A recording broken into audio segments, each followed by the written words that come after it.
You know that feeling when you discover something really old and you realize it's actually really brilliant? Well, that's been me this year. I now teach homeschool children in a classical education model. And the more I learn about it, the more I realize that the oldest approach to education and the most progressive share the same starting point: wonder. Not worksheets, not standardized tests, not curriculum checklists. Wonder. Hello and welcome to Blooming Curious, the podcast dedicated to reimagining early childhood education through the power of curiosity. I'm Edwina, your host, and here to explore the strategies that inspire a lifelong love for learning in children. So if you're homeschooling or you're a curious educator looking for creative, meaningful ways to engage children and move beyond the talk and chalk traditional classroom approach, then this is the place for you. Today, I want to talk about what classical education and a 19th century British educator named Charlotte Mason got absolutely right, and why, somewhere along the way, mainstream schooling forgot all of it. Let me introduce you to Charlotte Mason, because if you haven't heard of her, you're not alone. Mainstream education almost never mentions her, and honestly, that's a bit of a tragedy. Charlotte Mason was a British educator who lived from 1842 to 1923.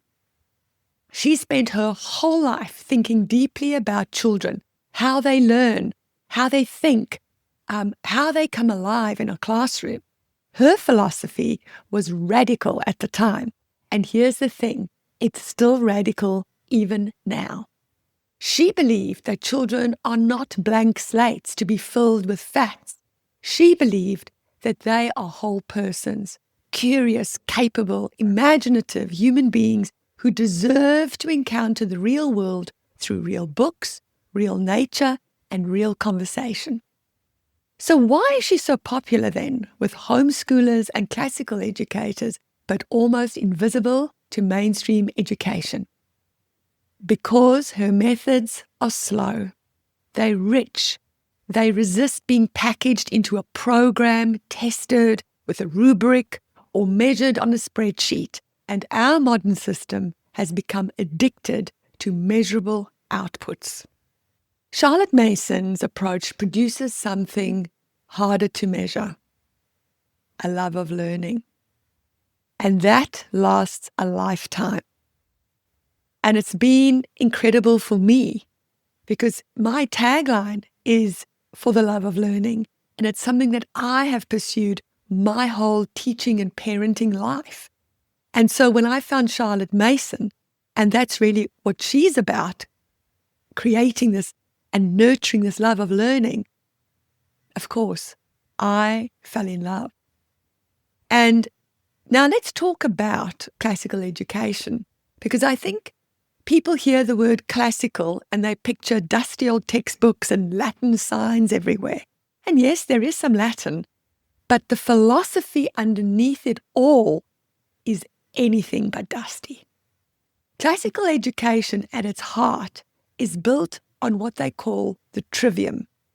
3 stages of learning that mirror how children actually develop.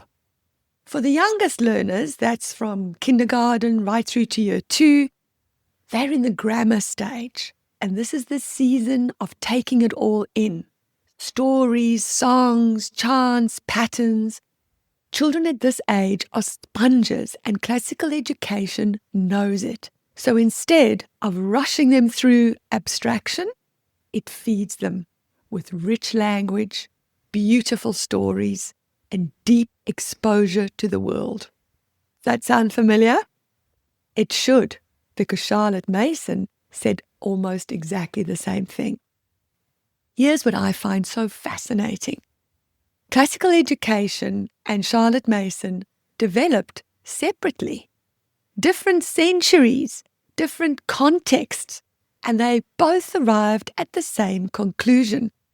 Children learn best when they are engaged with living, meaningful content. Both traditions push hard against what Mason called twaddle, a thin, watered-down, dumbed-down material that underestimates children. Doesn't that say something to you about our curriculum nowadays? Both traditions say, give children the real thing. Both traditions are deeply aligned in what we now call inquiry-based learning. The idea that children learn by exploring and questioning, noticing and constructing meaning. The irony is that inquiry-based learning is often presented as a modern idea, a progressive, innovative approach. And it is wonderful, but it's also ancient. Socrates was doing it 2,400 years ago. Charlotte Mason was doing it 150 years ago. We keep rediscovering the same truth. Children are not passive recipients of information. They are meaning makers. One of Charlotte Mason's most powerful ideas is something called living books. And if you're a homeschooler in the Charlotte Mason tradition, you already know this. But for those of you that aren't, let me explain. A living book is not a textbook. It's not a worksheet. It's not a simplified reader designed to tick a phonics box. A living book is written by someone who loves their subject. And that love comes through on the page, draws them in. And here's what I know from working with children every single day. When a child is emotionally connected to a story, they remember it. They talk about it. They draw it. They become it on the playground.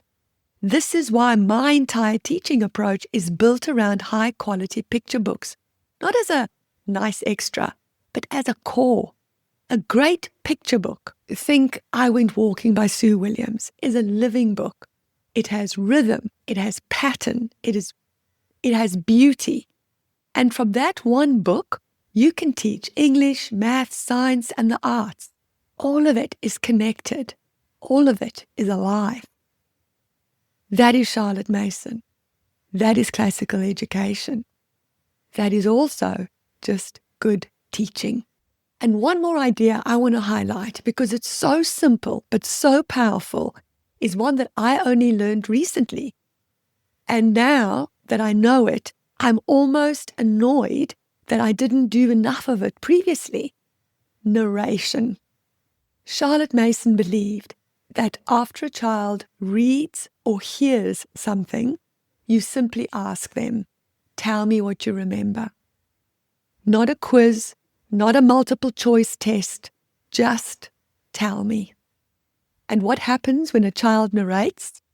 They process, they organize, they make meaning, they use their own words, which means they actually own the knowledge now. It's not just borrowed for long enough to answer a question.